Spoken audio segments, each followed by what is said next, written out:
বাংলাদেশের বাইরে পৃথিবীর বিভিন্ন প্রান্তে যে যেখান থেকে চ্যানেল আই দেখছেন, আপনাদের সকলকে সাদর আমন্ত্রণ তৃতীয় মাত্রা দেখবার জন্য, সাম্প্রতিক নানা বিষয় নিয়ে আলোচনার জন্য। আমার সঙ্গে স্টুডিওতে পেয়েছেন আমার বায় বসা আছেন বাংলাদেশ টেক্সটাইল মিলস অ্যাসোসিয়েশনের প্রেসিডেন্ট এবং আরও নানা শিল্প ব্যবসা বাণিজ্যের সঙ্গে নানাভাবে যুক্ত শওকত আজিজ রাসেল। আমার ডানের পেয়েছেন পলিসি এক্সচেঞ্জের চেয়ারম্যান অর্থনীতিবিদ ডক্টর মাসরুর রিয়াজ। স্বাগত আপনাদের দুজনকে তৃতীয় মাত্রায়। মিস্টার শওকত আজিজ রাসেল, প্রথমে একটু বুঝতে চাইব যে বাংলাদেশের অর্থনীতি, ব্যবসা বাণিজ্য কোথায় দাঁড়িয়ে আছে। একটা কথা আমরা গত কয়েক বছর ধরে বলছিলাম যে একটা কর্তৃত্ববাদী সরকার, তারপরে অন্তর্বর্তীকালীন সরকার, সে সময়টা তো বলা হচ্ছিল যখন কোনো কিছু ডেলিভার হচ্ছিল না বা ফাংশনিং অনেক ক্ষেত্রে মনে হয় না যে একটা নির্বাচিত সরকার আসলে আস্থা ফিরে পাবে সবাই। বহুদিন পর একটা নির্বাচিত সরকার 6 মাস তারা পার করলেন। কেমন দেখলেন, কেমন বোধ করছেন? সবচেয়ে বড় প্রশ্ন যে ব্যবসা বাণিজ্য শিল্পের সঙ্গে যুক্ত থেকে। দেখেন, আমরা যারা ব্যবসায়ী, আমরা যে পরিবেশে বিচরণ করি, তো একজনকে জিজ্ঞেস করি ব্যবসা বাণিজ্য কেমন কেমন আছো। তো সাম্প্রতিককালে যেটা আমি লক্ষ্য করছি, ব্যবসার কথা কেউ জিজ্ঞেস করে না, বলে শরীরটা ভালো আছে। তো এটা দিয়ে আমি শুরু করতে যাচ্ছি। তো আপনি জানেন দেশের সংকট, চারিদিকে সংকট, অর্থের সংকট, নিরাপত্তার একটা সংকট এখন দাঁড়াচ্ছে। কারণ প্রতিনিয়ত ফ্যাক্টরি বন্ধ হচ্ছে, আপনার মিল মালিকরা খুব আতঙ্কের মধ্যে আছে। আমাদেরও একটি ফ্যাক্টরি গতকালকে বন্ধ হয়েছে, কারণ আমার পক্ষে সম্ভব না যে আমাদের একটা যেটা দিয়ে পার্টিসিপের উৎপত্তি, পার্টিকেল বোর্ড, সেটা গতকালকে বন্ধ করতে হয়েছে, আমাদেরকে লে অফ করতে হয়েছে। কারণ মাসে 3 কোটি টাকা বেতন প্লাস গ্যাস বিল না থাকা থেকেও বিল দেওয়া, এটা আমাদের লোড নেওয়া সম্ভব না। বছর এটা 50 কোটি টাকা আমার অ্যাড হবে। গত 3 বছর ধরে এভাবে অ্যাড হতে হতে অনেক টাকা অ্যাড হয়ে গেছে এবং এটা সাস্টেনেবিলিটি হারিয়ে ফেলেছে। এখন প্রশ্ন হতে পারে আপনি টাকাটা ফেরত দেবেন কী করে। তো সেটা যদি ফেরত দিতে হয়, সরকার তো সবই জানে, সরকার নিজেই স্বীকার করেছে যে গ্যাস আর বিদ্যুৎ আগামী 2 বছরে স্বাভাবিক হবে না। যদি তাই হয়, সরকার একটা প্ল্যান দিক আমাদেরকে, কারণ ওনারা তো খুব প্ল্যান বিশ্বাসী। যদি প্ল্যান দিতে না পারে, তাহলে আমাদের থেকে একটা প্ল্যান নিক, দুটোর একটা করুক। কিন্তু আপনারা তো কথা বলছেন, আপনারা তো মন্ত্রীর সঙ্গে কথা বলছেন, সংশ্লিষ্ট মন্ত্রীবর্গের সঙ্গে, প্রধানমন্ত্রীর সঙ্গে তো আপনারা কথা বলছেন। আমি দেখেছি আপনি নিজেও কথা বলেছেন।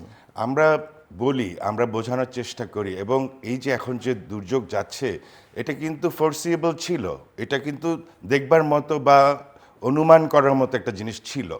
কিন্তু 6 মাস পার হয়ে গেছে। এর আগে 18 মাস পাস করলো ইউনূস সরকার। এর আগে তো এটা উৎপত্তি হয় আওয়ামী সরকার থেকে।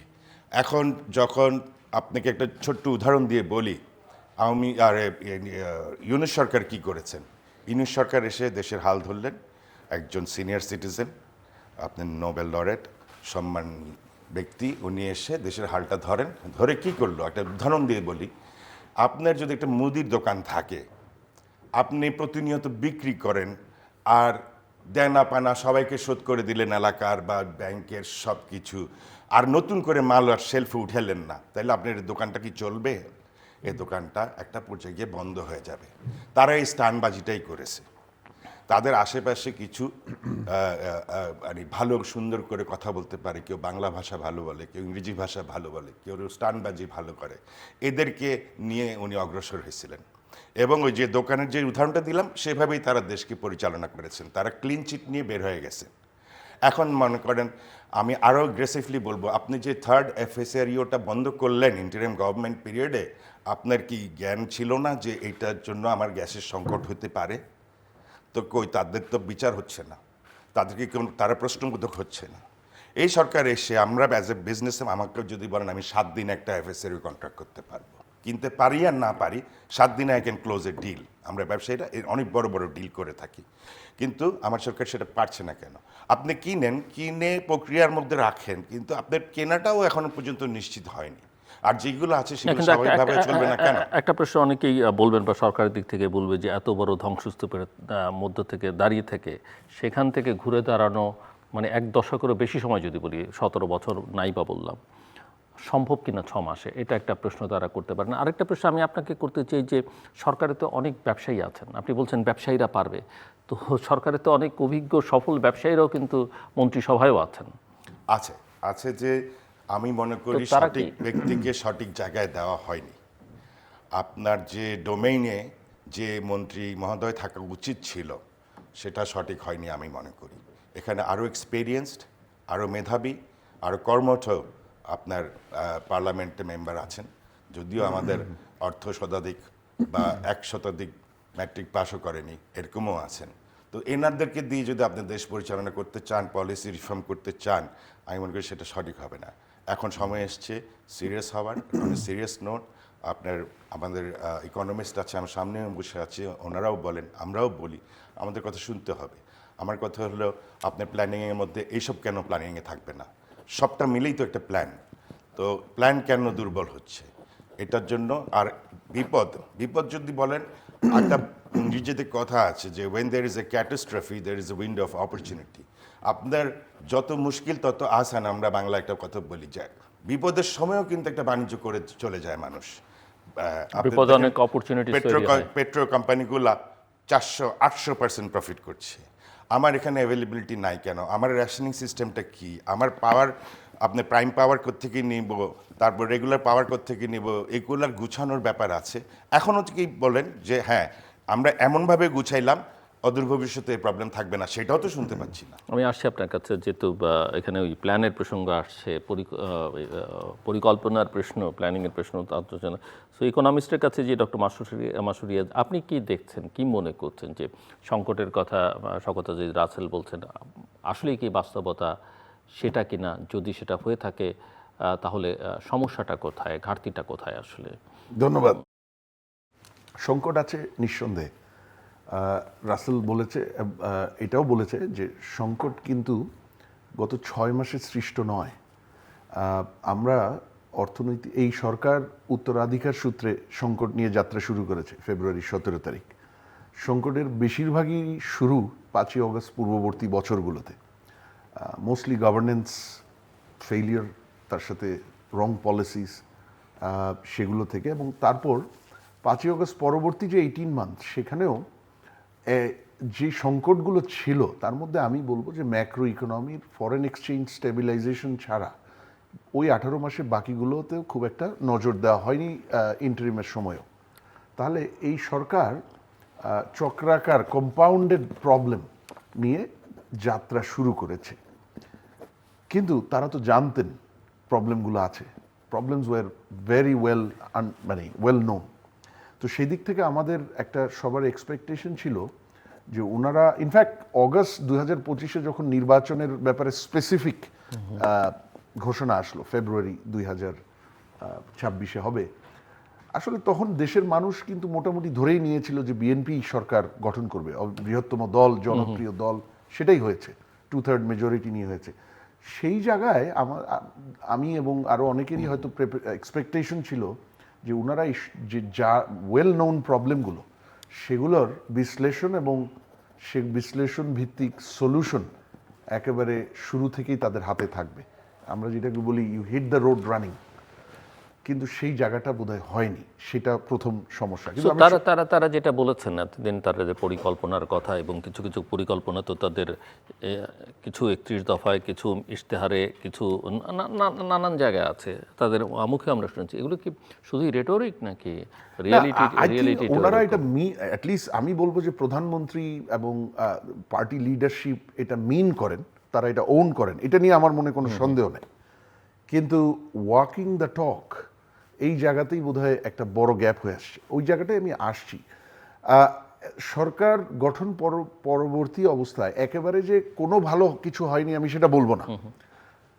প্রবলেমের রেকগনিশন কিন্তু ওনারা দিয়েছেন, মানে সমস্যা যে আছে সেটা স্বীকার করে নিয়েছে। এটা সাধারণত বাংলাদেশে হয় না পূর্বের বছরগুলো যদি আমরা দেখি। আর সমস্যা পার্টিকুলারলি ইকোনমিক চ্যালেঞ্জ বা ইভেন রাষ্ট্র পরিচালনায় বিভিন্ন, সেটা ল অ্যান্ড অর্ডার হোক, স্টেট অ্যাফেয়ার্স হোক, আপনি যদি সমস্যা আছে স্বীকার না করেন, সেই সমস্যার সমাধানের দিকে যাওয়া যায় না। তো আমি বলবো, আমি এই সরকারকে যেই জায়গাটা সবচেয়ে বেশি পয়েন্ট দিতে চাই সেটা হলো যে সমস্যার স্বীকৃতি দিয়েছেন ওনারা, একদম সঠিকভাবে স্বীকৃতি দিচ্ছেন। এবং এখন ওনারা বলছেন যে আগামী 2 বছর এটা হবে না, 3 বছর এটা হবে না, এই সমস্যার সমাধান হবে না।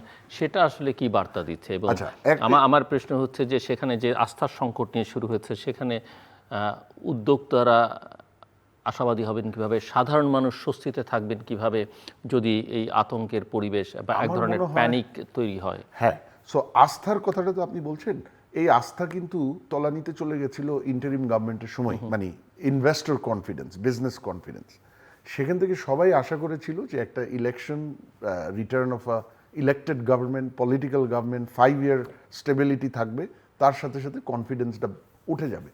কিছুটা উঠেছে, কিন্তু আসলে সেইভাবে এটা গতিটা পাওয়ার কথা ছিল কনফিডেন্সটা সেটা পাচ্ছিল আসেনি। না আসার কারণ হলো, একদিকে একটা শূন্য জায়গা পূরণ হয়েছে, যে ইলেক্টেড গভর্নমেন্টের অনুপস্থিতি ছিল, সেটা হয়েছে। কিন্তু আরো অনেকগুলো যে শূন্য স্থান ছিল, পাওয়ার অ্যান্ড এনার্জি, এই সমস্যা আমার গত 3 বছর ধরে। আমার লজিস্টিক্স এবং পোর্টের সমস্যা 3 থেকে 4 বছর ধরে। ব্যাংকিংয়ের একদিকে এনপিএল, আরেকদিকে যারা বোনাফাইড এন্টারপ্রেনর, তারা তাদের হাই কস্ট অফ ক্যাপিটাল এবং অনেক জায়গায় ক্যাপিটাল অ্যাভেলেবিলিটি নাই। এই সমস্যাগুলোর তো সমাধান হয়নি।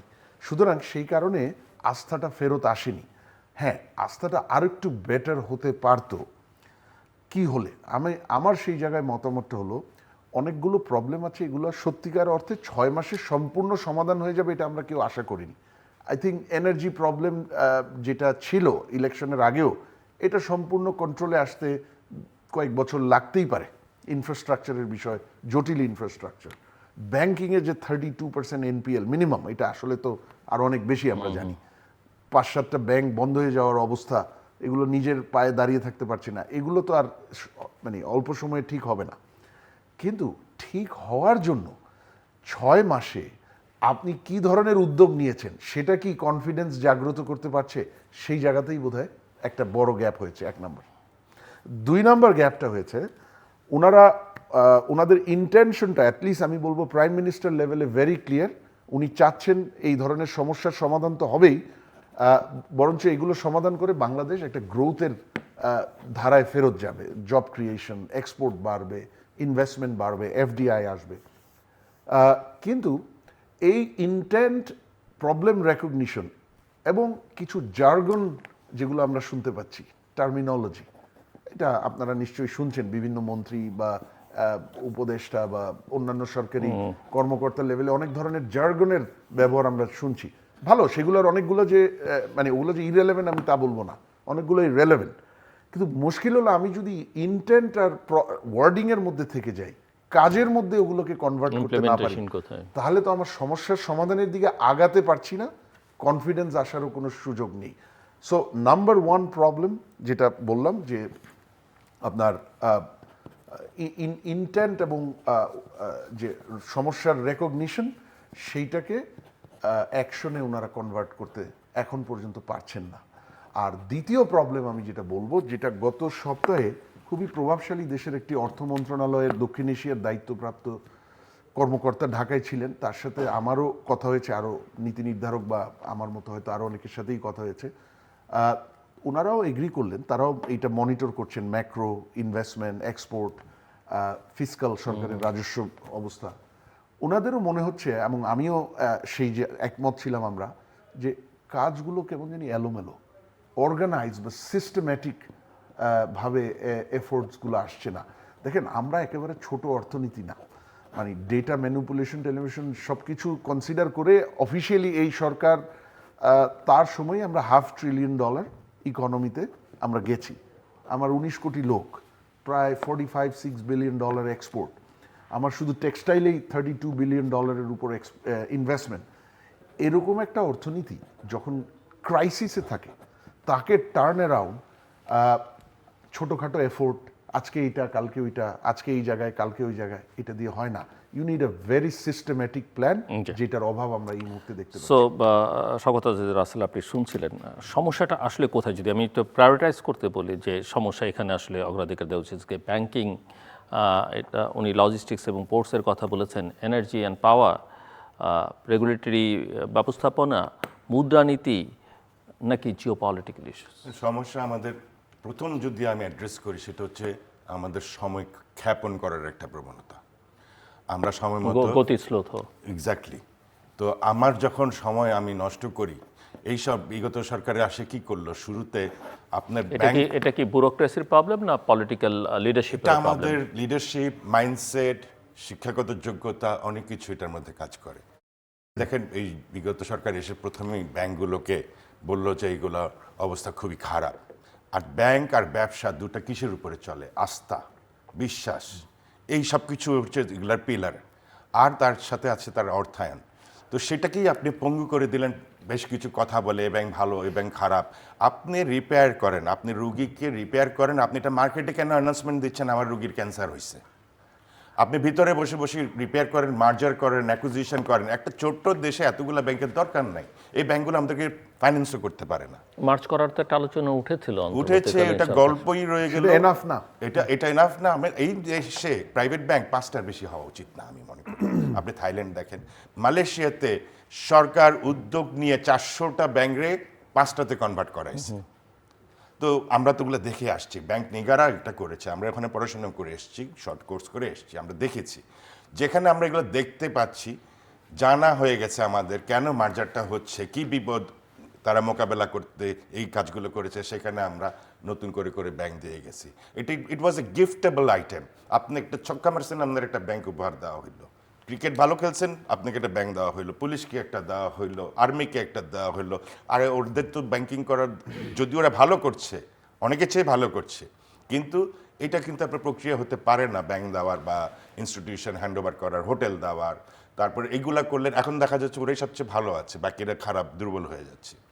তো এইভাবে যদি আপনি এক্সপ্লয়েট করেন আপনার ক্ষমতা, এই যে একটা ছোট্ট রাষ্ট্র, আমরা টেলিকমও ওন করি না, এইটার টাকা বিদেশে চলে যাচ্ছে। এটা তো হাওয়ার বাতাসের টাকা। আমাদের যদি এভাবে মানি ড্রেইন হয়ে যায় বিদেশে, এটা সরকারের কাছে থাকা উচিত।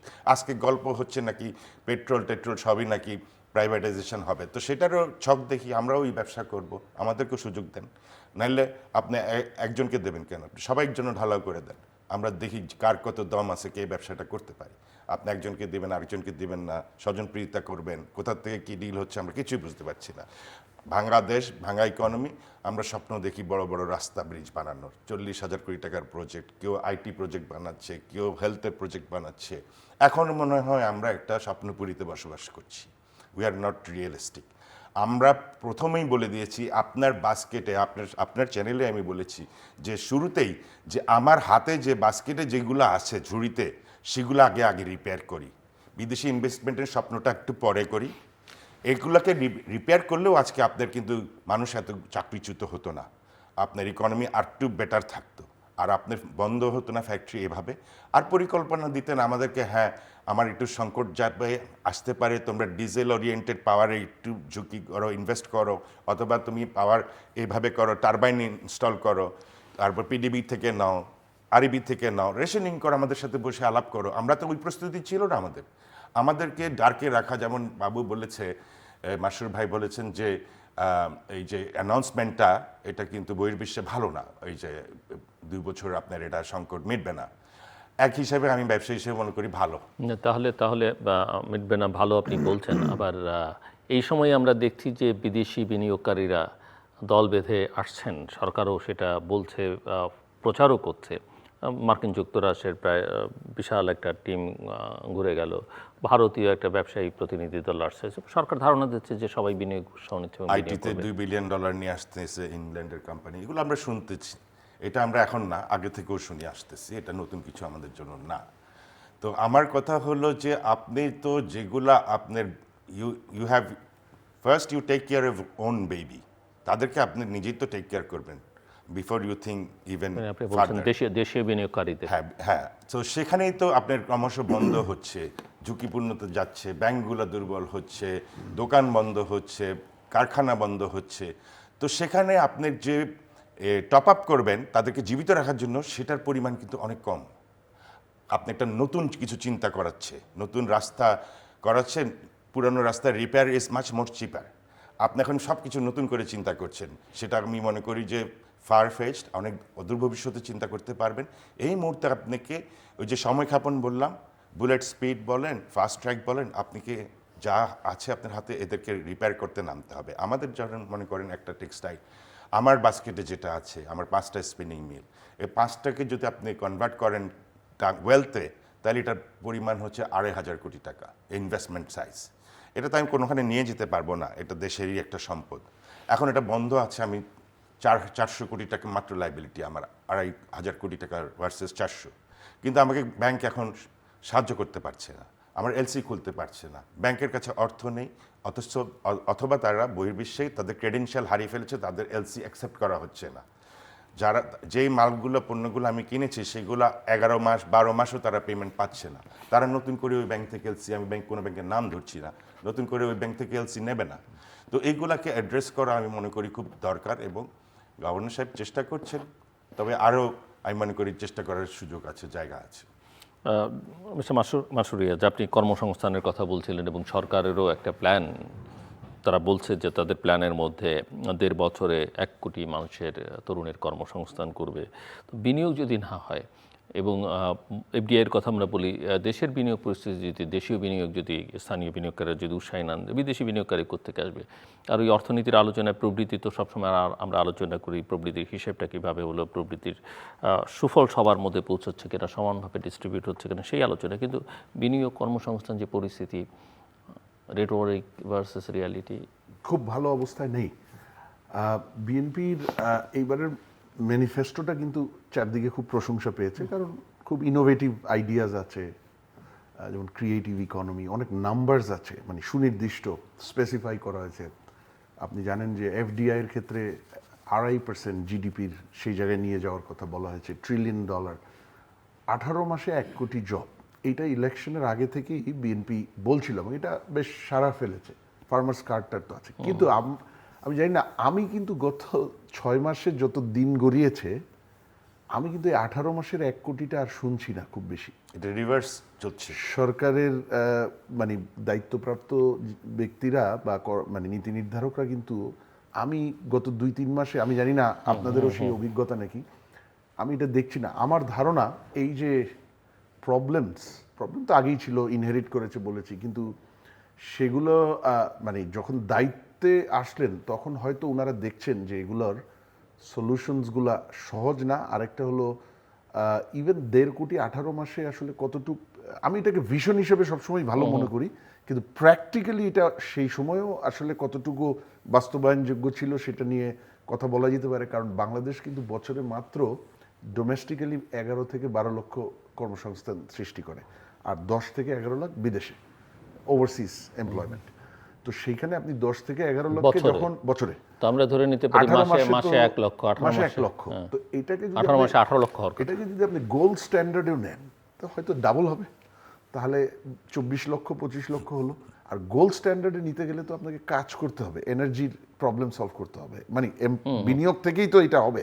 পাবলিক সেক্টর এমপ্লয়মেন্ট তো আসলে বেশি হয় না, ওই কাজের বিনিময়ে খাদ্য টাইপের যেগুলো হয় এগুলো তো সাস্টেইনেবল না, টেকসই না, কয়েক মাসের জন্য হয়।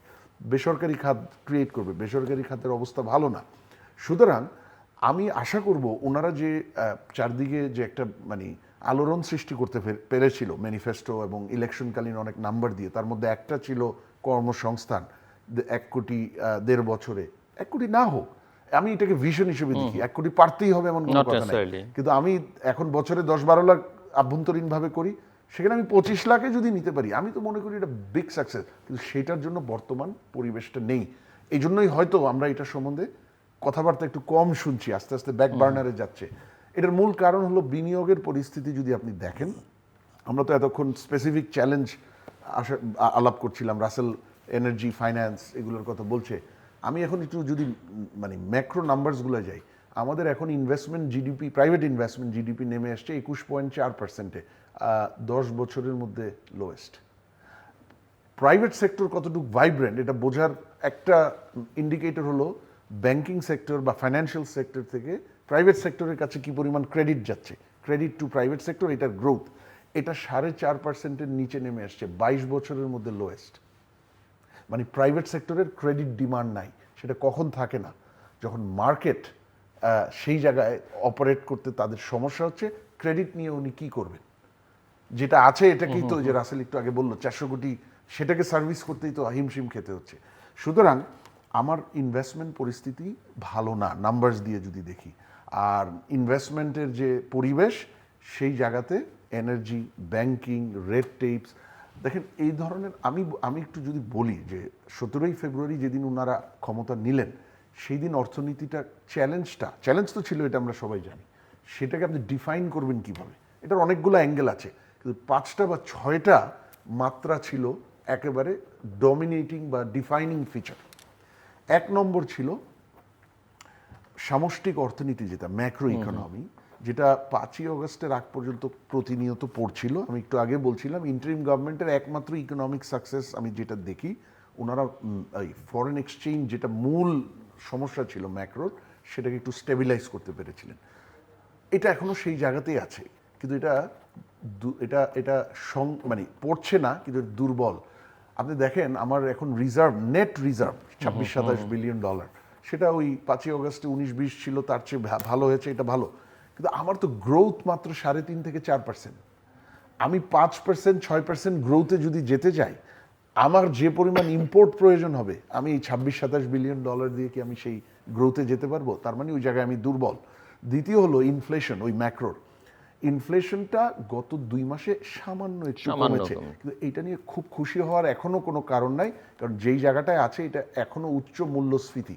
এইটার জন্য কস্ট অফ ক্যাপিটাল রাসেলের মতো এন্টারপ্রেনারের অসুবিধা হয়ে যাচ্ছে।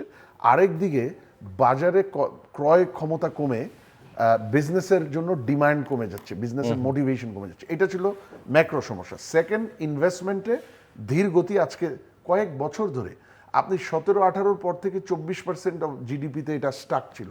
আমরা তখনই বলতাম যে আমাদের ইনভেস্টমেন্টের অবস্থা খারাপ। আর এই আপনার 17ই ফেব্রুয়ারি যখন সরকার গঠন হয়, এটা 22-22.5%, তো খুব একটা আপনার ভালো জায়গায় ছিল না। এক্সপোর্টে, যেটা আমাদের লাইফ লাইন, আমরা নেট ইম্পোর্ট ডিপেন্ডেন্ট দেশ, আমাদের foreign exchange, manufacturing, formal employment, সবগুলোর জন্য এক্সপোর্ট একেবারে ক্রিটিক্যাল লাইফ লাইন। আপনি যদি গত ফিসকাল ইয়ার যেটা শেষ হয়েছে জুনে দেখেন, 12 মাসের মধ্যে 10 মাস এক্সপোর্ট ড্রপ করেছে। পুরো বছরে গিয়ে শেষ মাসে একটা বড় জাম্প করায় নেট নেগেটিভ 1%-এর মতো, কিন্তু 12 মাসে 10 মাস আমাদের এক্সপোর্ট নেগেটিভ, এটা কিন্তু গত কয়েক দশকের মধ্যে প্রথম হয়েছে। 3 নম্বর। 4, পাওয়ার অ্যান্ড এনার্জিতে আজকাল কেউ কেউ বলছে ইরানের জন্য এই অবস্থা। ইরান শুরু হওয়ার আগেই আমাদের, রাসেল এটা আরও ভালো জানবে, আমি যেটা জানি 1100 MMCF পার ডে আমার গ্যাস শর্টেজ ছিল, যা প্রয়োজন তার চেয়ে 1100 কম। এখন সেটা 1600-1700 পার ডে শর্টেজে গেছে। আরেকদিকে ইম্পোর্টেড এলএনজির উপর আমরা আগের ভুল সিদ্ধান্তের জন্য আনঅ্যাভয়েডেবলি নির্ভরশীল হয়ে গেছি। আমার 4 নম্বর প্রবলেম। 5 নম্বর ছিল এমপ্লয়মেন্ট, যেটা এই সরকারের একটা বড় প্রায়োরিটি। আমার youth unemployment, educated youth unemployment প্রায় 30%-এর কাছাকাছি, সাউথ এশিয়াতে হাইয়েস্ট। আর 23-24-25-এর শুরু, এই আড়াই বছরে আমাদের এক্সিস্টিং এমপ্লয়মেন্ট থেকে প্রায় 22 লক্ষ এমপ্লয়মেন্ট হারিয়ে গেছে। উল্টা উই লস্ট এক্সিস্টিং। ফ্যাক্টরি বন্ধ হয়ে গেলে তো ফ্যাক্টরি বন্ধ হয়ে গেছে। তাহলে এই আরেকটা ফিচার ছিল সরকারের আর্থিক সক্ষমতা। সেখানে আপনারা জানেন যে ট্যাক্স রেভিনিউ সবসময় দুর্বল, কিন্তু এটা 7%-এর নিচে নেমে গেছে জিডিপি খারাপ হতে হতে। আর ডেট যেহেতু 16-17 সাল থেকে অতিমাত্রায় ঋণ নির্ভর উন্নয়ন প্রকল্পে যাওয়া হয়েছিল, অনেকগুলো প্রয়োজনীয় না, অনেকগুলো অতি মূল্যে, ডেট সার্ভিসিংয়ে এমন প্রেশার আসছে খুব বেশি নতুন ডেট নিয়ে চলার, ফরেন ডেটের পার্টিকুলারলি, সেই জায়গাটা স্পেসটা নাই সরকারের। এখন এই সবগুলো যদি মেলান, আমাদের যেই ধরনের প্রথম দিন থেকে, মানে একদিনে তো হবে না, বাট 30 দিনের বেশি একটা মানে প্ল্যান বলবো না, আমি প্ল্যানের পরবর্তী অংশ কৌশল, এবং সেই কৌশলের বাস্তবায়ন, অ্যাকশন প্ল্যান যেটা আমরা বলবো, এটা আমি আশা করছিলাম যে 30 থেকে 45 দিনের মধ্যে থাকবে। আমি এখনো দেখিনি, আপনারা দেখেছেন নাকি আমি জানি না। সুতরাং এই ক্রাইসিস প্রোন ইকোনমিকে আপনি যদি টেনে তুলতে চান, আপনাকে অত্যন্ত বুদ্ধিমান, স্মার্টলি, সিস্টেম্যাটিক্যালি অর্গানাইজড এবং কম্প্রিহেন্সিভ ইকোনমিক রিকভারি প্ল্যান। সেই প্রশ্নটাই আপনার কাছে রেখে যেতে চাই যে এই কম্প্রিহেন্সিভ প্ল্যানটা কি হতে পারে। একটা তো হচ্ছে এখন আশু সমস্যা সমাধান করা খুব জরুরি, কিছু কিছু ক্ষেত্রে আছে, এবং সেখানে হয়তো অ্যাকশন নিতে গেলে কোনো কোনো মহল থেকে প্রতিবাদ আসতে পারে, সমালোচনা হতে পারে, সেটা নেয়ার নৈতিক এবং সামগ্রিক শক্তি সরকারের আছে কি না, সরকার নেবে কি না, সেটা একটা বোঝার মধ্যমেয়াদী পরিকল্পনা, দীর্ঘমেয়াদী পরিকল্পনা। কারণ আমাদের প্রত্যেকটা সরকারি প্ল্যান করে নির্বাচন না হলে তো অনেক উত্তম, নির্বাচন হলে নির্বাচনের মধ্যে আসলে তো বেসিক্যালি 3-4 বছরের বেশি প্ল্যান করতে পারে না, কিন্তু আসলে তো দেখা দরকার 30-40-100 বছর। সেই জায়গায় কি করা উচিত বলে আপনার কাছে মনে হয়? আরেকটা হচ্ছে যে এই ক্রাইসিসে আমাদের ক্যাপিটাল মার্কেট কখনই দাঁড়ায়নি সেই অর্থে, আশা মানে সবসময় হতাশ করেছে, ক্যাপিটাল মার্কেটে লুটপাট হয়েছে। ক্যাপিটাল মার্কেটকে এখানে কোনোভাবে ব্যবহার করবার সুযোগ আছে কি না? সেখানে অবশ্য আস্থাটা বড় প্রশ্ন, কারণ জনগণ যারা ওখানে বিনিয়োগ করতে গেছে, সাধারণ মানুষ বা অন্যরা বড় ব্যবসায়ীরাও সবাই হতাশ হয়েছে। আমি আপনার কাছে শুনবো, তার আগে শওকত আজিজ রাসেল। আমি আগে বলেছি, হয়তো প্ল্যান দেন নয়তো প্ল্যান নেন, দুটোর একটা করেন। আর আমাদের প্ল্যান যদি খারাপ থাকে আপনারা বুঝাই দেন যে আমাদের প্ল্যানটা রং। আমরা বহুবার চেষ্টা করেছি সরকারকে বোঝানোর জন্য যে দেখেন, আগামী 3 মাসে আমি 15 লক্ষ কর্মসংস্থান আপনাকে গ্যারান্টি দিতে পারবো, কিন্তু আপনি আমাকে একটা জিনিস গ্যারান্টি দেন যে আগামী 15 মাস আমার দেশ সুতা কিনবে, আমার দেশের তৈরি সুতা, ইম্পোর্ট বেসড ইকোনমি আর হবে না। আমরা ক্রমশ, আপনি কি মনে করেন আমাদের যে সক্ষমতা আছে, আমাদের সক্ষমতা আছে, আমরা সুতা উৎপাদন করতে পারি, কিন্তু আমাদের দেশে ইন্ডিয়ান সুতা, একটা দেশে 85% এক্সপোর্ট যে সেক্টরটা করে সেটা হচ্ছে আপনার জন্য সবচেয়ে কিন্তু ইম্পর্টেন্ট এখানে সেক্টর। অনেক পণ্যের ক্ষেত্রে অনেক সময় আলোচনাটা হয় যে আমার এখানকার উৎপাদিত পণ্য কিনলে যেই দামে কিনতে পারি, আমি বাইরে থেকে ইম্পোর্ট করাটা অনেক কম দামে কিনতে পারি। আমি জানি না সেটা ডিবেটেবল। আমার বাইরের পণ্য যদি ওদের প্রণোদনা জড়িত থাকে তাহলে ওটা কম, সেটা কিন্তু আমার সরকার মোকাবেলা করবে কোনো না কোনো কায়দা দিয়ে। That is also part of the plan. আপনি এই প্ল্যানগুলো করবেন না, নেবেন না, ক্রমশ আপনি ইম্পোর্ট বেসড ইকোনমি হবেন। আমি একটা পরিসংখ্যান দিই আপনাকে। এই এত বড় সেক্টরে 14,000 কোটি টাকা ইম্পোর্ট 30,000-এ চলে গেল 1 বছরের মাথায় টেক্সটাইলে। তার মানে কি, আপনি কত বড় ডিপেন্ডেন্সি বাড়াইলেন ইম্পোর্টের জায়গায় গিয়ে। এটা যদি বহির্বিশ্ব হইতো, তার কোনো একটা সেক্টর, সবচেয়ে বড় সেক্টরে যদি এরকম একটা গ্রোথ হয়ে যায়, ইম্পোর্ট বেসড গ্রোথ, তারা কিন্তু আর ঘুমাবে না সারা রাত দিন। তারা চিন্তা করবে আমার ব্যবসাও গেল, আমার কর্মসংস্থানও চলে গেল, আমার ভ্যালু এডিশনও চলে গেল। এখন আমাদের সামনে আরেকটা বিপদ আসতেছে। আমি ছোট্টখাট্ট যে কোটার সাথে জড়িত সেটা বলি, আসলে এটা অ্যাপ্লিকেবল ফর অল। আপনারা এখন বই খাতা প্রিন্ট করতে পারছেন না, ছাপাতে পারছেন না, বানাতেও পারছেন না কাগজ, কারণ আপনার গ্যাস নাই, বিদ্যুৎ নাই। এখন আপনাকে দৌড়াই গিয়ে ইম্পোর্ট করতে হবে, সেখানেও মানি কিন্তু ড্রেইন হচ্ছে। আপনি ভ্যালু এডিশন আর কর্মসংস্থান দুটোই চলে যাচ্ছে। প্রতিটা সেক্টরে এভাবে আপনি কিন্তু প্রতিনিয়ত দুর্বল হচ্ছেন, এবং একটা পর্যায়ে যাবে যদি এগুলোকে এভাবেই করতে দেওয়া হয়, আপনার ক্রমশ আপনি কিন্তু এটার আপনার হাল আর ধরে রাখতে পারবেন না। আপনি একটা পর্যায়ে যাবে, তখন আপনার এটা কন্ট্রোলের বাইরে চলে যাবে। আপনার কষ্ট হলো আপনার স্টুডেন্টদেরকে বলেন তোমরা ডিজিটাল বই ইউজ করো 6টা মাসের জন্য, আমার গ্যাস আসুক। অথবা কিন্তু আপনার টাকা কেন বিদেশে পাঠাবেন? ডিজিটাল বই আছে, সেটা তো সরকার চাইলেই আপনার অনলাইনেই ছাপাই দিতে পারে, উঠাই দিতে পারে, আপলোড করে দিতে পারে। এটাতে এখন আপনার, আমি মনে করি এইগুলো কোনো রকেট সায়েন্স না।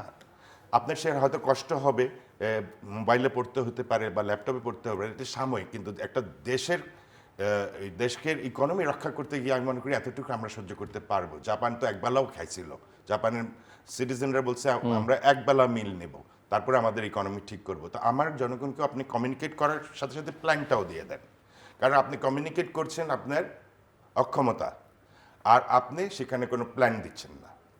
আপনাকে দুইটা একসাথ করেই দিতে হবে। অথবা আমাদের থেকে প্ল্যান নেন। আমরা তো বলছি, আপনাকে একটুকেই বলেছি যে অল্প একটু টপ আপের কারণে আপনার এত বড় সেক্টর ধ্বংস হয়ে যাচ্ছে। In fact it is the reality. আপনি এখনও স্বপ্ন দেখছি আমরা বড় বড় প্রকল্পের, যখন আমার কাছে কোনো টাকা নাই। তো এগুলো তো সব হচ্ছে আবার ওই ধরনের চিন্তা ভাবনা যে আমি কিভাবে টাকা বানাবো বা কিভাবে অপচয় করব। কিছুদিন আগে দেখলাম একটা অস্বস্তিকর নিউজ যে এয়ারপোর্টে একটা গাছের মূল্য নাকি 1 লক্ষ টাকা, একটা বেগুন বিলিয়া যেটা 200 টাকা দিয়ে পাওয়া যায় সেটা নাকি 1 লক্ষ টাকা ইনভয়েস হয়েছে। আমি জানি না, একটা টিভি চ্যানেল এসছে যার কারণে আমি কোট করতে পারছি, নাহলে তো আমি এই তথ্যটা সঠিক না মনে করতাম। তো এরকমভাবে যদি আমরা আকাশচুম্বী চিন্তা করি, তাহলে তো আমার বাস্কেটে নাই পয়সা, যেখানে ঢালা দরকার সেখানে ঢালছি না, যেখানে যেই টাকাটা আপনি সার্কুলেশনে আনলে, এখনও তো একটা, আমি মনে করি একটা পলিসি দিতে পারেন যে আপনার সিন্ধুকের টাকা নিয়ে আসেন, ইন্ডাস্ট্রিতে ঢুকান, আমি টাকার উৎস জানতে চাইবো না। It's a good policy. আমি এটাকে ব্ল্যাক মানি বলবো না, আমি বলবো যে আপনি বিনিয়োগ করলে আমি আপনার টাকার উৎস জানতে চাইবো না, দের ইজ এ ডিসেন্সি। আর ব্ল্যাক মানিকে সাদা করবো, এটা তো একদম একটা আমি মনে করি বিছড়ি একটা ব্যাপার।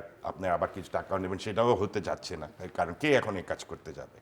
আমাকে যদি বলেন, আমি কালকেই রাতে পেড আপ ক্যাপিটাল ইনক্রিজ করে আমার বাস্কেটে কিছু থাকলে আমি বিনিয়োগ করব। বিনিয়োগ করার সুযোগটাও কিন্তু আপনি হাত বেঁধে দিচ্ছেন। আপনার টাকা পাইলেন কোথায়? এনবিআরের চাপ, অমুকের চাপ। এই ভঙ্গুর ইকোনমিতে আপনাকে একটু ফ্লেক্সিবল হতে হবে। তো অনেক পলিসি আছে, অনেক ব্যবসায়ীদের সাথে ডায়ালগ করার সুযোগ আছে। বিসিসিআই একটা একটা অ্যাসোসিয়েশন হয়ে বসে আছে গত 2-3 বছর ধরে। তো আপনি ডায়ালগ করবেন কার সাথে? আর সেক্টর বাই সেক্টর যদি আপনি প্রতিদিন নিয়ত ঘুরতে হয়, সেটাও সম্ভব না। তো আমি মনে করি বিসিসিআইকেও আপনার ঠিক করে আনা দরকার, ওদের ইলেকশনটাও কন্ডাক্ট করা দরকার, ওখানে নেতৃত্ব আসা দরকার, কম্পিটিশন হওয়া দরকার, মেধার দিয়ে মানুষ আসা দরকার, এবং সরকারের সাথে ডায়ালগ করবে, পলিসি মেকিংয়ে, পলিসি ফর্মুলেশনে পার্টিসিপেট করবে। আমরা কিন্তু পারি না পলিসি ফর্মুলেশনে পার্টিসিপেট করতে। আমরা ঘুম থেকে উঠি, দেখি যে পলিসি হয়ে গেছে, এসআরওটা পেয়ে গেছি, পরে গিয়ে আবার দৌড়াদৌড়ি করি, আবার বুঝাইতে হয়। যেমন একটা এসআরও হয়েছিল ইন্ডিয়া থেকে, আপনার যে তুলার বা সুতার বিভিন্ন রকম 2% আপনাকে ডিউটি দিতে হবে, এসআরও হয়ে গেছে তুলার উপরে। আরে হইলে তো সুতার উপরে হইতে পারে, কারণ তুলা দিয়ে যে সুতা করবো আমি ভ্যালুডেশনটা আমার দেশে করছি, হইলে সুতার উপর হবে, তুলার উপরে তো হবে না। দিছে তুলার উপরে 2%, অ্যান্ড 2% ইজ এ হিউজ মানি। যতবারই টার্ন ওভার করছেন 2% অ্যাড হচ্ছে, ইভেনচুয়ালি 10%-এর উপরে চলে যায়।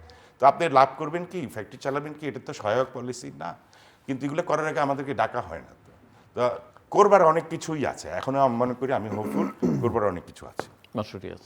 জি, কি করা যেতে পারে? আমাদের আমি 3টা গ্রুপ অফ ইস্যুস দেখছি। একটা হলো এই মুহূর্তে, প্রথম গ্রুপটা হলো এক্সিস্টেন্সিয়াল, অর্থনীতির অস্তিত্বের ইস্যু হয়ে গেছে। সেটাকে সর্বাধিক আর্জেন্সি দিতে হবে। 4টা জিনিস আছে সেখানে। এই 4টার যে কোনো, বিশেষ করে মানে এই 4টা অর্থনীতিকে ধসের দিকে নিয়ে যেতে পারে, কলাপস। এবং আমি আশা করব যে সরকার সেটা মানে বুঝতে পারছে, কারণ সরকারের কিন্তু, আমরা আলাপ করছিলাম অনুষ্ঠান শুরুর আগে, ওনারা কিন্তু অনেকগুলো অ্যাসেট নিয়ে এসছেন। একটা চমৎকার ইলেকশনের মাধ্যমে ইলেক্টেড হয়েছে, 2/3 মেজরিটি। আমি আভ্যন্তরীণ রাজনীতিতে ওনাদের জন্য এমন কোনো বাধা এখন দেখছি না, বড় ডিসরাপশন। জিও পলিটিক্স এই দেশের জন্য সবসময় ইম্পর্টেন্ট, সেটাও আমার মনে হয় ভালো খারাপ মিলিয়ে অন দ্য নেট ফেভারেবলি আছে। তো আমি আশা করব যে অর্থনীতির যেগুলো এক্সিস্টেন্সিয়াল ইস্যু, যেগুলো ধসের দিকে নিয়ে যেতে পারে, সেগুলোকে ওনারা ইমিডিয়েটলি মানে বুঝবেন এবং অ্যাকশন নেবেন। সেখানে এনার্জি, আমরা একটু আগে বললাম, ব্যাংকিং, ফরেন এক্সচেঞ্জ। আমরা কিন্তু নেট ইম্পোর্ট ডিপেন্ডেন্ট দেশ, এটা একটু আমাদের মাথায় রাখতে হবে। যত পারি আমরা ম্যানুফ্যাকচারিং ভ্যালু এডিশন করবো, কিন্তু আমার ক্যাপিটাল মেশিনারি ইম্পোর্ট করতে হয়, আমার র মেটেরিয়াল তুলা ইম্পোর্ট করতে হয়, আমাকে কিন্তু কৃষির উপকরণ মোস্টলি ইম্পোর্ট করতে হয়, আমাকে ফার্মাসিউটিক্যালের যে জীবন রক্ষাকারী ওষুধ মোস্টলি ফর্মুলেশন ইম্পোর্ট করতে হয়। সো এইখানে ফরেন এক্সচেঞ্জ যখন আনস্টেবল হয়ে যায়, ফরেন এক্সচেঞ্জ সিনারিওটা, এটা পুরো অর্থনীতিকে নাড়িয়ে দেয়। এবং সেটা থেকে বেরিয়ে আসা আমাদের জন্য, if it is a foreign exchange led issue, balance of payment related issue, আমরা আভ্যন্তরীণভাবে এটা থেকে বেরিয়ে আসার মতো এটা সম্ভব না। তখন আইএমএফের উপর অনেক বেশি ডিপেন্ডেন্ট হয়ে যেতে হবে। আর তার সাথে আছে 4 নম্বর ইনফ্লেশন। এই ইনফ্লেশন আমি যতদিন ঠিক না করব, ব্যবসা বাণিজ্যের চাহিদা, মার্কেটের চাহিদা বাড়বে না। আপনি ওদের জন্য যতই লোন, হ্যাঁ যারা স্ট্রাগল করছে তাদের জন্য আপনাকে কিছু সলিউশন দিতে হবে, কিন্তু নতুন আপনি যতই তাদের জন্য 60,000 কোটি টাকার একটা স্টিমুলাসের কথা বলা হচ্ছে, আমরা যতই দিই চাহিদা হবে না। কিন্তু কারণ ও যদি বিক্রি করতে না পারে, ও নতুন লোন নিয়ে সেটাকে, যে গুড বিজনেসম্যান, সে তো আর ডিফল্ট করবে না। সুতরাং এই 4টাকে আমার ইমিডিয়েট সলিউশনে নিতে হবে। এবং সেই জায়গায় আমি যেটা বলবো যে এনার্জির ক্ষেত্রে এই 6 মাসের সম্পূর্ণ সমাধান আমরা আশা করিনি, কিন্তু আমরা ভাবছিলাম, ফর এক্সাম্পল কাতার যখন ফোর্স মেজর ডিক্লেয়ার করলো মার্চে, আমার 60-65% এলএনজি এখান থেকে আসতো এবং মূল লং টার্ম কন্ট্রাক্ট, আমি কিন্তু আজ পর্যন্ত আর দ্বিতীয় কোনো লং টার্ম কন্ট্রাক্ট রিপ্লেসমেন্ট হিসেবে আনতে পারিনি। 5 মাস তো লাগার কথা না আমার long term contract? Maximum Malaysia, Brunei, Australia, অন্য একটা দেশের সাথে হয়তো আমার ম্যাক্সিমাম 60 দিন লাগার কথা। তো এটার দিকে দেখতে হবে। সেকেন্ড, আমার রাসেল একটু আগে বলছিল ইন্টারিমের সময় এফএসআরইউ ক্যান্সেল করেছে, কিন্তু আরেকটা রিপ্লেসমেন্টে যায়নি। 39টার মতো রিনিউয়েবল এলওআই ব্ল্যাঙ্কেট ক্যান্সেল করেছিল, বাজ বিচার না করে কে ভালো কে খারাপ, কে রাজনৈতিক কে অরাজনৈতিক। কিন্তু করার পরে আবার যে ওইটাকে চালু করে রিনিউয়েবল পাইপলাইনটা দ্বারা করাবে সেটাকে 18 মাসে কিন্তু হয়নি, এই 6 মাসেও হয়নি। সো আমরা 24 মাস লুজ করে ফেলেছি। এই জায়গাগুলো আমার ইমিডিয়েটলি এনার্জিতে হাত দিতে হবে। আর মিডিয়াম টার্মে এনার্জি আমার মাটির নিচে যে গ্যাস আর কয়লা আছে, আমাকে ওটা উঠানো ছাড়া কোনো উপায় নেই। কে উঠাবে সেটা নিয়ে আবার বিতর্ক, আমি উঠাবো না যে সেখানে যার ক্যাপাসিটি আছে, যার সক্ষমতা। তাকেই দিতে হবে। এটা ইমিডিয়েট। আমি আর 30 সেকেন্ডে শেষ করে দিচ্ছি রাসেল। আর এগুলা আপনি যখন এক্সিস্টেন্সিয়ালগুলোকে ম্যানেজ করবেন, এটার মানে এই না যে যেগুলো আপনার মধ্যবর্তী ইস্যু সেগুলোর ব্যাপারে আপনি বসে থাকবেন, সেগুলো হবে আপনার সেকেন্ড প্যাকেজ। সেখানে আছে রেগুলেটরি এনভায়রনমেন্ট। আপনি বলছিলেন একটু আমার রেড টেপের অবস্থা খুব খারাপ। রাসেল যে এক্সাম্পল দিল 2% কটনের উপর ইস্যু হয়ে গেছে, এই পলিসি কেউ জানেও না। সুতরাং এখানে আমার রেড টেপ রেগুলেটরি ফর্মুলেশনে বড় প্রবলেম আছে। আমার একটু আগে আমি বলছিলাম পোর্ট এবং কাস্টমস ক্লিয়ারেন্স, ট্রেড ফ্যাসিলিটেশন। আমরা তো এক্সপোর্ট ডিমান্ডটা আমাদের জন্য সবসময় ইম্পর্টেন্ট। সেখানে ট্রেড ফ্যাসিলিটেশনে আমরা অনেক পিছিয়ে গেছি। ইন্ডিয়া, ভিয়েতনাম, থাইল্যান্ড, ওদের সাথে আমরা কম্পিট করতে পারছি না। Speed to market, cost to market, এই জায়গাগুলোতে আমাকে মিডিয়াম টার্মে হাত দিতে হবে। আরও আছে, কিন্তু আমি সংক্ষেপে বলছি। আর থার্ড, আমার অর্থনীতির গ্রোথ ড্রাইভার্স বাড়াতে হবে। টেক্সটাইল আর আরএমজি কতদিন টানবে? ওনারা তো টানছেন 4 দশক ধরে। আমার নতুন গ্রোথ ড্রাইভার যে সেক্টরাল ডাইভার্সিফিকেশন, সেই জায়গাটার জন্য এখন থেকে কাজ করতে হবে। আর long term finance, capital market আপনি বললেন, সেটার অবস্থা শূন্য বাংলাদেশে। সেটা একটু আপনার কাছ থেকে শুনতে আসি, তার আগে শওকত আজিজ রাসেল। আপনার সামনে আরো ভয়াবহ দিন আসছে। আমি গ্যাস সম্বন্ধে আপনাদের কতটুকু ধারণা আমি জানি না। তো প্যানিক তো সরকারও ছড়াচ্ছে না, শুধু আপনিও ছড়াচ্ছেন। আমি ছড়াচ্ছি কারণ এটা আমরা যদি এটাকে ফ্ল্যাগ না করি, জি। আমাদের সিদ্ধান্তগুলো ভুল হবে। যেমন গ্যাস যখন ডিপ্লিট করে, আপনি একটা কূপে কিন্তু গ্যাস কিন্তু এটা ন্যাচারাল যে আস্তে আস্তে আস্তে কমবে। তো এটা কমতে কমতে একটা জায়গায় যায়, এরপরের কমাটা কিন্তু আস্তে আস্তে না, এটাকে বলে ফ্রি ফল, ধাপাস করে পড়বে। তখন কিন্তু your looking at a country black out. দেশ ব্ল্যাক আউট হবে, ইন্টারনেট ব্ল্যাক আউট হবে। কারণ ইন্টারনেটের যে কেবল, এটাও আরেকটা টপিক, যে কেবলটা সেটা কিন্তু ওর বয়স হয়ে গেছে, ওটার রিপ্লেসমেন্টের টাইমও পার হয়ে গেছে, কিন্তু নতুন কেবল আসছে না চায়না থেকে। কারণ কি, ওখানে নাকি আবার আমেরিকার কোনো খবরদারি আছে বা তাদের নাকি অনুমতি লাগবে। তো এইভাবে যদি সিদ্ধান্তহীনতার কারণে আপনার চুক্তি আছে আমেরিকার সঙ্গে, একটা খবরদারি চুক্তিটা আগে পরেরও একটা ব্যাপার আছে। চুক্তি আগে হয়েছে না পরে হয়েছে? আর আগে যদি হয়ে থাকে তাহলে আমি নেগোশিয়েট করতে ব্যর্থ হচ্ছি, খলিল সাহেব ব্যর্থ হচ্ছে। কারণ এটা তো চায়নার সাথে আপনি এলসি দিয়ে কেনা হয়ে গেছে চুক্তির আগে। Then you convince American embassy or influence যে এটা তো আগের ডিল, পরের ডিলে আমরা সচেতন হব। এখন মনে করেন রূপপুর পাওয়ার প্ল্যান্ট রাশিয়া থেকে আমরা করেছি, এটাতে আমাদের $12 বিলিয়ন হয়ে গেছে। এই 12 বিলিয়নের মধ্যে পাওয়ার প্ল্যান্টের বাইরে কিন্তু খরচ হয়েছে 6 বিলিয়নের উপরে, কারণ ইনফ্রাস্ট্রাকচারের দরকার ছিল। এরপরে যেটা হবে সেম সাইজ, সেটা হাফ হবে, কারণ ইনফ্রাস্ট্রাকচারটা আমার রিপিট হচ্ছে না।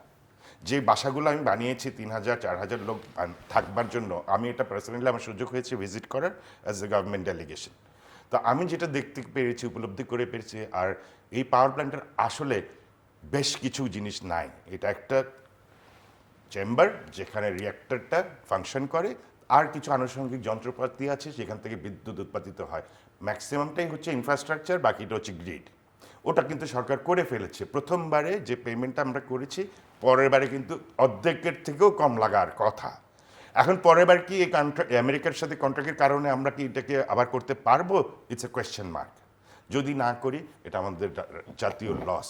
তো আমরা এরকম একটা কন্ট্রাক্ট করব কেন? বিদায়ের 1 ঘন্টা আগে এটা, বা 1 দিন আগে, বা অফিস খুলে রেখে। এটাই তো রিফ্লেক্ট করে আপনার এখানে আপনার অসৎ একটা ছিল, উদ্দেশ্য ছিল। না 6 মাস আগে করতেন, আমাদের রিয়াকশন নিতেন। আপনি অফিস ছাড়ার আগের দিন করছেন, আর আমাদের ব্যবসায়ীদেরকে অনবোর্ড করছেন ট্রেড ডেফিসিট কমানোর জন্য। এই তুমি চাল আনো, তুমি তুলা আনো, তুমি এটা আনো। আমরা আপনাদের কথা মতো সরলভাবে আমরা ইম্পোর্ট করা শুরু করে দিলাম। কিন্তু আমাদেরকে ডার্কে রেখে আপনি এরকম একটা কন্ট্রাক্ট করলেন, যেখানে আপনার দেশের যে সার্বভৌমত্ব সব কিছু বিক্রি করে দিয়েছেন। এখন আপনাকে এক চুল নড়তে গেলেও ওদের পারমিশন লাগে। ওরা যদি বলে যে হ্যাঁ আপনি এর থেকে তেল কিনতে পারবেন না, তাহলে আপনি পারবেন না। এর থেকে যদি আপনি কেবল নিতে পারবেন না, তাহলে পারবেন না। ব্যাপারটা এরকমই দাঁড়িয়েছে। তো এইভাবে আমি মনে করি ঢালাওভাবে ইনি সরকার এটা দেশ জাতির উপরে অন্যায় করেছেন। উনি হয়তো ভালো মানুষ, শ্রদ্ধেয় ভাজন, কিন্তু এটা উনি একটা জাতির সাথে বেইমানি করে গেলেন। আর ওনার যত রকম পারমিশন, কোর্ট কাচারি সবই উনি কমপ্লিট করে গেছেন। এমনকি ট্যাক্স, দেখেন ওনার যে ট্যাক্স নিয়ে সমস্যা আজকে বলতে বাধ্য হচ্ছি, আপনার উনি যে ট্যাক্স এক্সামশনটা নিল এবং গোয়িং ফরওয়ার্ড তাও বোধহয় নিছে। আমার কথা হচ্ছে আপনি ট্যাক্স দিয়ে এসে চ্যারিটি করবেন। আপনি মসজিদ বানানোর শখ হয়েছে, আফটার ট্যাক্স উদ্বৃত্ত টাকাতে আপনি মসজিদ বানান। কিন্তু আপনি মসজিদ বানায় যদি বলেন এটা ট্যাক্স এক্সাম্পট, তাইলে হবে না। ওনার সবগুলো এসে এরকম সিস্টেম, আমি এখানে দিচ্ছি নন প্রফিট, এখানে দিচ্ছি নন প্রফিট, এগুলো ট্যাক্সড হবে না। আসলে তো আপনাকে ট্যাক্স দিয়ে আসতে হবে, এটা that is the company law, corporate law. তো উনি করেছেন, কিভাবে করেছেন উনি জানেন। উনি যেভাবে সুযোগ পাইছেন আমাদেরকে ওই ফর্মুলা দেখ, রোডম্যাপ দেখ, আমরাও একই ফর্মুলা করতে পারি। আমি তার কবরে নিয়ে যেতে পারবো না, আমার ফ্যাক্টরি, আমিও ওগুলোকে নন প্রফিট ডিক্লেয়ার করে দিই, আমিও ট্যাক্স এক্সামশন নেই, কিন্তু আমার বেলায় হয়তো সেটা হবে না। তো উনি সুবিধাও নিছেন, আবার দেশটাকে শেষ করে ধ্বংস করে দিয়ে গেছেন। এটা আমার আজকের জন্য এতটুকুই জি থাকবে। মাসুদ গেছে। জি, আপনি Capital ক্যাপিটাল market মার্কেটের কথা বলছিলেন। এটা আসলে বাংলাদেশের দুর্ভাগ্য যে কয়েক দশক, মানে আমরা 90-এর দশক, মানে আমাদের গ্রোথ, বেসরকারি খাত নির্ভর গ্রোথ শুরু হয়েছে 70-এর দশকের শেষে। শেষ দিক থেকে এটা প্রেসিডেন্ট জিয়াউর রহমানের নেতৃত্বে যখন আপনার কন্ট্রোলড ইকোনমিকে প্রাইভেট সেক্টর কে ওপেন মার্কেট ইকোনমি, এবং তারপর 80, 90, 2000-এর পরের দশকগুলোতে ধীরে গ্রো করেছে। একটা জিনিস বাংলাদেশের কখনো গ্রো করলো না, সেটা হলো ক্যাপিটাল মার্কেট। আমাদের এখনো 2026-এ এসেও 90% ফাইন্যান্স আসে ব্যাংকিং সেক্টর থেকে। আর লং টার্ম ফাইন্যান্স মানে ক্যাপিটাল মার্কেটের মানে যে অস্তিত্ব, এটা মানে থাকা না থাকা একই।